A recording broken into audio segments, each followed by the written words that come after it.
starting a restaurant business in Europe. What you need to know, what you should be aware of, and what are your opportunities coming up now. Hi, I'm Oliver and welcome back to the channel Ask Me Startup, where we talk about startups, small businesses, and the world that surrounds them. If you're new here, please consider subscribing and pushing the notification bell so YouTube lets you know whenever I'm uploading new content. If you're into business, if you want to start a small business, if you have a startup, please feel free to download my free startup checklist, link in the description below. Now today's topic is a very special one because it's the first time I'm looking at a specific industry in Europe. In general, you should be aware that restaurants strongly depend on their microenvironment, meaning what street is the restaurant in? What is the neighborhood like? What are the people like that are around in that neighborhood? What are they likely to spend in terms of external dining? All of this will not be answered in detail here because that really depends on each specific country. And if you're interested into the specificities of a country, please click the playlist up here and you will find every country in Europe that you should be interested in or could be interested in. So let's first take a look at the global scale of restaurant business in Europe. And if you look at the list down here, you can see that France has the largest number of registered restaurants or registered restaurant companies in Europe, followed by Italy and Germany. Now, all of this shouldn't be a surprise because there are two factors that are important. First, the likelihood of a society to like dining or external dining. The second one, the size of a country. Now, Germany being the largest economy and the largest population in Europe, kind of, tells you that there should be a lot of restaurants there. But since France is smaller and has more restaurants, you know that the French actually like to go out and dine more. Now, all of these specifics you should take into consideration when you plan to start your business. I get a lot of requests like, can you help me start a restaurant in Ireland? Can you help me start a restaurant in France? Can you help me start a restaurant in Germany? The quick answer is no, I can't. Because it is so dependent on what you do, how good you are, where you are, what are your financials, etc., etc. But what I can do in this video is help you get an understanding of the whole industry as such in Europe, its pros and cons, and what you should and maybe should not do. Now, McKinsey came up with a study on the European restaurant industry, and it is highly interesting because it shows you where consumer demands are shifting and what you should be looking out for. First of all, they clearly indicated that there will be a shift from local dining into ordering online. Now, that is nothing new, of course, but you will have a combination. You will have to have the offer of being a local restaurant, being able to have people come in for dine or lunch or whatever, but also they should be able to order online from you. Why? Because they might not want to go out to a restaurant. They might not want to sit close to somebody who's coughing around all the time. They might feel uncomfortable. And since you don't want to lose the business, you need to offer an alternative. Secondly, people are looking to enhance their dining experience. That could be a theater that is built in the restaurant. That could be additional benefits in your food, like healthier food, something that is for a specific diet, etc. So people want to enhance their experience dramatically. Next, people are looking for value for money. Now, that is nothing new. Always, people have been looking for the best bang for their buck. But it is specifically true for the restaurant industry. Why am I stressing it out so much?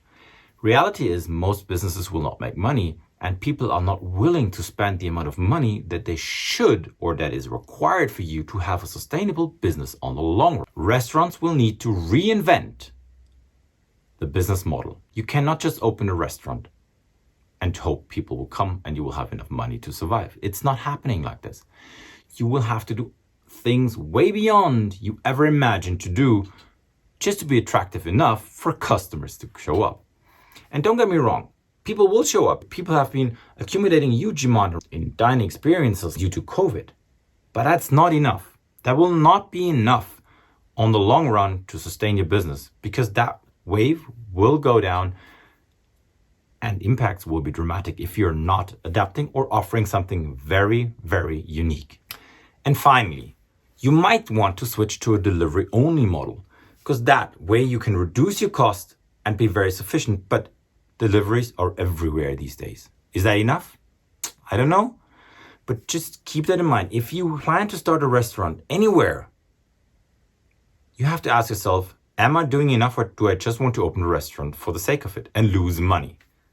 In order to understand the landscape, we first have to understand how restaurants are doing overall. And there has been a very good article on Politico called The Hunger Games. Now, in this article, it clearly lays out why the restaurant industry is suffering so much. And it has to do with the fact that people are not showing up anymore to the restaurants. We are seeing a very dramatic loss in employees and in restaurants and in revenue in general on restaurants. Hence, the whole industry is actually crashing down. And we can look at numbers. Look, Spain, the fifth largest country on our list, actually dropped number of spending by credit cards and restaurants down to 40% prior pandemic levels. 40%.